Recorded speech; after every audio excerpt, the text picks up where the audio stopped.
ادامه بخش چهره‌های ماندگار.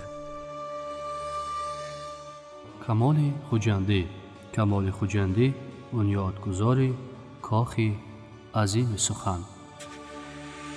خلق تاجیک از سرسخت‌ترین خلق‌های دنیای معاصر میباشد. به سر این خلق در طول تاریخ چندین عصر غم و کلفت و عذاب‌های پردهشت بسیار آمده است. این خلق بیش از 1000 سال از حق دولتداری خود محروم بود و به سر آن دیگران حاکمیت می‌کردند. جریان خودفدایی این خلق بسیار وقت با ریختن دریای خون فرزندان سرسپرده آن همراه بوده است. اما خلق ما با هجوم‌های مسلحانه دشمنانش با فرهنگ و شعر و سخن والای خود جواب گردانیده است و تمدن خلق مغلوب خلق غالب را تابع خود ساخته است.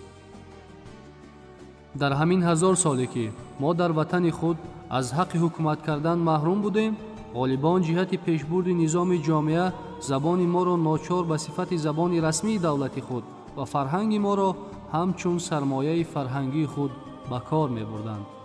زبان و فرهنگ ما نگهبان توانای ملت ما بوده است.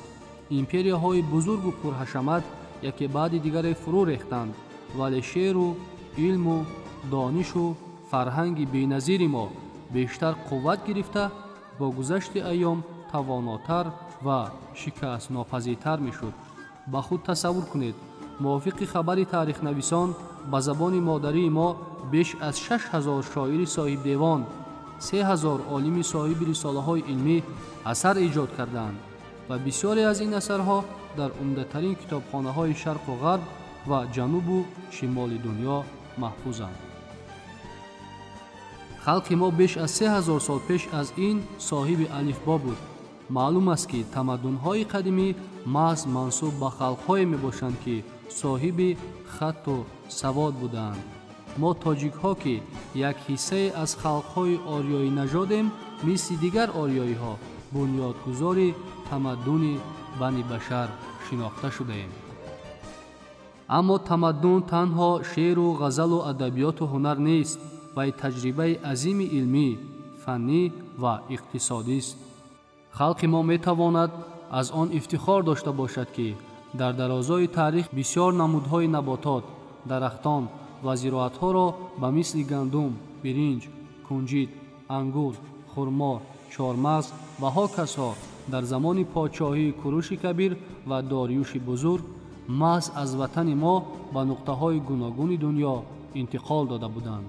تمدن زراعتکاری ما سطح زندگی جهانیان را به کلی دیگرگون ساخت. تقدیر را بینید که زراعت قدیمی ما اسپرس که غذای اساسی اسبان جنگی بوده است، بعد قریب 3000 سال دوباره به وطن خود با تلفظ فرانسوی اسپرست برگشت. آیین‌های قدیمی ما آیین میرپرستی یا میترایی و بعد آن آیین‌نامه اساسی زردشتی خمیرمایه علم و فلسفه یونان قدیم و روم باستانی بوده است.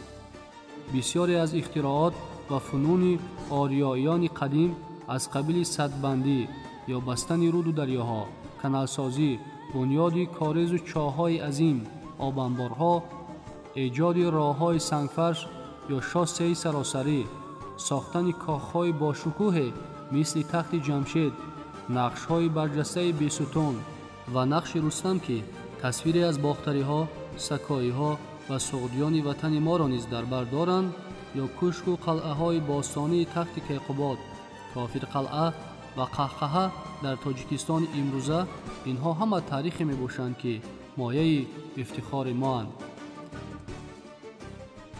بخش چهره‌های ماندگار ادامه دارد.